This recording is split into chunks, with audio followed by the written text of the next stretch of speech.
he found himself barely in control of Italy. Next week, we will watch the empire split into thirds. Though Gallienus was able to reassert his dominion over the Balkans, he had neither the money nor the manpower to do much about the East or the West, and they quickly devolved into autonomous political territories of their own. But this was not all bad news for Gallienus and Rome. Postumus's Gallic Empire and the about-to-be-established Palmyrene Empire were far more concerned with repelling foreign invasion than they were with domestic squabbles, and it turns out that they were both so successful at fighting off the Germans and Sassanids respectively that it is hard to see how Gallienus himself could have ever done a better job. Ironically, the temporary breakup of the empire was perhaps one of the key reasons it was able to survive at all.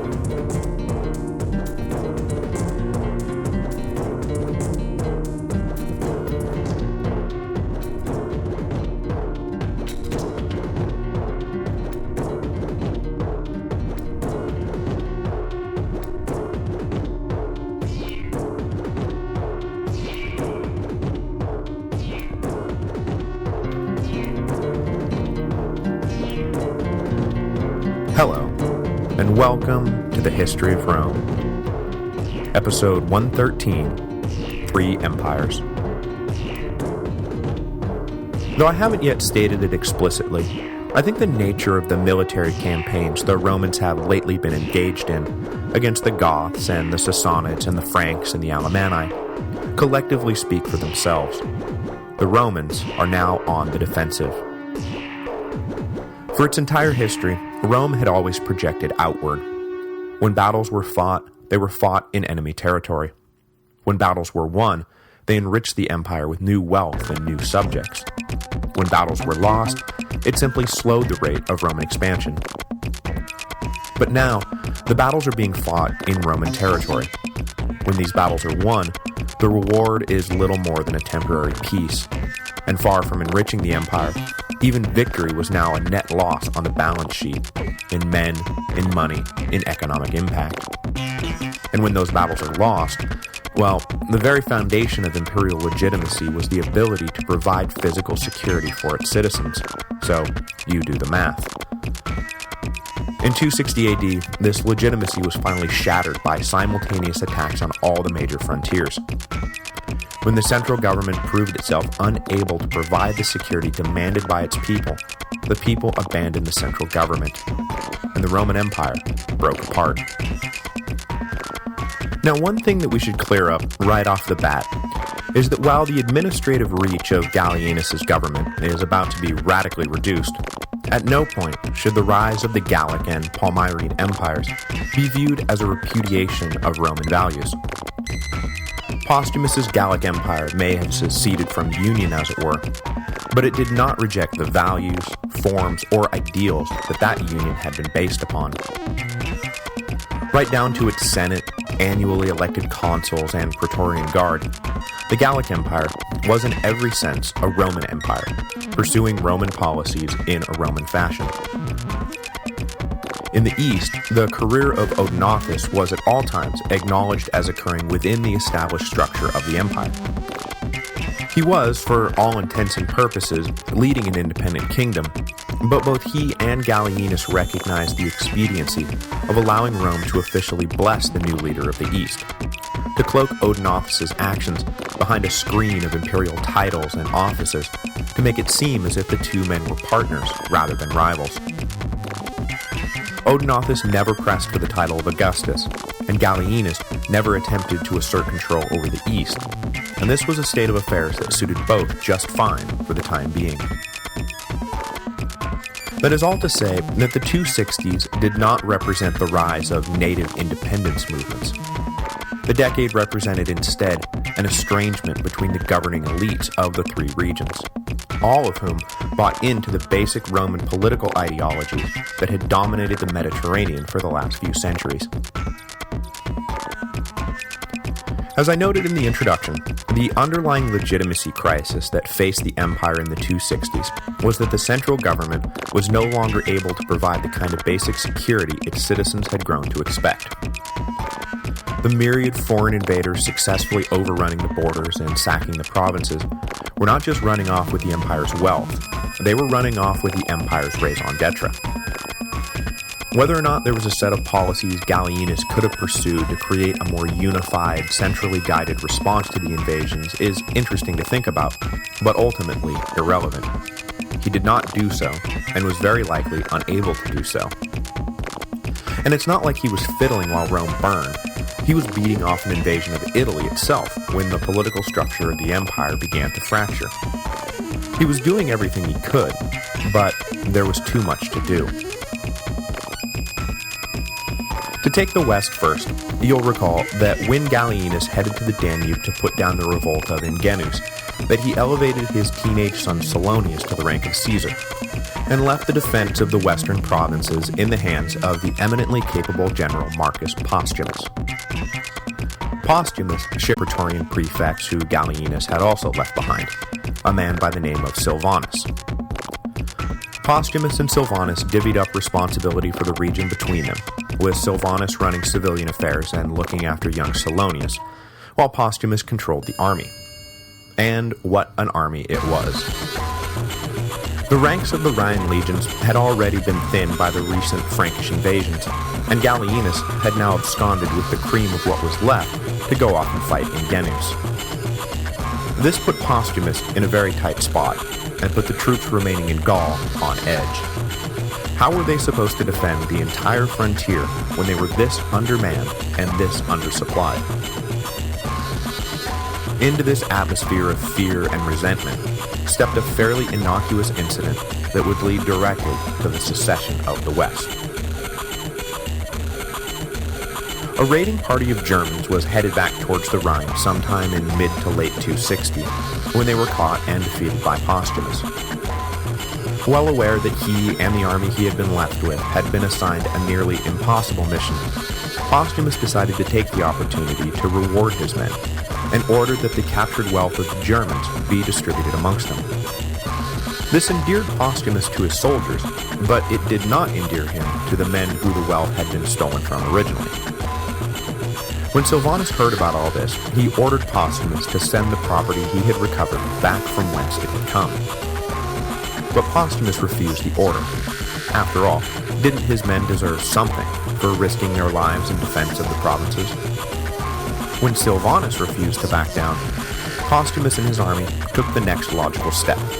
Logical in the context of the 3rd century anyway. And Postumus was acclaimed emperor. He then wheeled around and marched on Cologne, where he planned to force Silvanus and Salonius to submit to his authority. The young emperor and his guardian attempted to resist, but the far superior resources of Postumus allowed him to overcome the city defenses and capture his rivals. Well aware that there was no turning back now, Postumus likely executed Silvanus and Salonius and announced that he was taking over control of the Rhine. His agents spread the word, and in no time, replies came back from the governors of all 3 Spanish provinces, all 3 Gallic provinces, and the island of Britannia, supporting Postumus's claim to power. Their willingness to support Postumus was premised on his ability to halt the Germanic invasions that Emperor Gallienus had deemed not important enough to attend to personally. It was not that they did not appreciate Gallienus' presence when he was around, it was just that there was no counting on him to stick around. Twice already he had surveyed the empire and deemed the problems of the West not as important as the problems along the Danube or in Italy. And it's not even that they were arguing that the emperor could or should have done something different, it was just that, well, they couldn't go anywhere. Their homes and families and estates and clients were all stuck here. Whether or not the Frankish invasions were the worst problems the Romans faced was immaterial. When your house is on fire, you want someone to put it out. You don't want someone to tell you that some other, more important building is on fire and that they need to go put out that one first. Postumus was promising to never leave and to focus on putting out the fire along the Rhine, and so they supported him. This mandate, though, meant that unlike previous usurping generals, Postumus could not immediately pack up the army and march to Italy on a mission to overthrow Gallienus. Part of the reason why he was able to rule for a decade over half the empire, which puts his tenure in office amongst the longest of the whole century, by the way, was because he never forgot that his primary responsibility was to protect the West from invasion. By focusing on that limited objective, he was able to rule practically unopposed for 10 years. Right away, he reorganized the political order of the West and invited men of senatorial rank from the provinces loyal to him to meet in Gaul and form a new senate who would, like their new emperor, focus solely on the administration and safety of the West. No Gothic invasions would distract them, no Sassanid power plays would draw them away. It was time for the West to look out for itself. Gallienus, of course, was apoplectic. He had spent the majority of his years in office dealing with invasions along the Rhine, and had only abandoned the western frontier when a revolt had broken out along the Danube, and when Germans had invaded the home province. What did they want from him? The empire was a big place, and to get all cranky because he couldn't provide them with his undivided attention 100% of the time was, in a word, childish. But as he sat in Milan mopping up after the Alemannic invasion, he quickly realized that as much as it burned him up, there was probably very little he could do right at that moment about Postumus. There was no doubt that as soon as he was able to, Gallienus was going to revenge himself upon Postumus. But right now, all those things that had drawn his attention away from the Rhine in the first place were still going on and still getting worse. When Gallienus looked at the big picture, the problems in the West were minor compared to the full-blown emergency that was currently marching across the Eastern Empire. Shapur had taken his capture of Valerian as an invitation to sack as much of the Roman Empire as he could get his hands on, possibly with the idea of softening the region up for eventual annexation by the Sassanids. According to some sources, the defeat at Edessa had cost the Romans something like 70,000 men, and though a great deal of those had been brought west by Valerian, the eastern legions were still a pale shadow of their former selves. And they had very little hope of reinforcement, as what imperial forces were available had been mustered by Gallienus to defend Italy. But all was not lost. As the Sassanids crashed into Syria, two Roman officials stepped forward to organize a defense. The first was a general named Ballista, or possibly Callistus, depending on what source you read, who took over the remnants of the legions and organized a pseudo-guerrilla campaign of isolated detachments and generally make life frustrating for the invading Sassanids.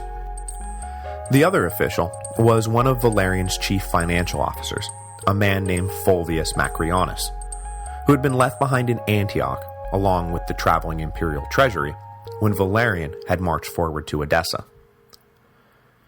With Ballista's help, Macrianus was able to keep the treasury out of Shapur's hands and use it to fund the effort to expel the Sassanids from Roman territory.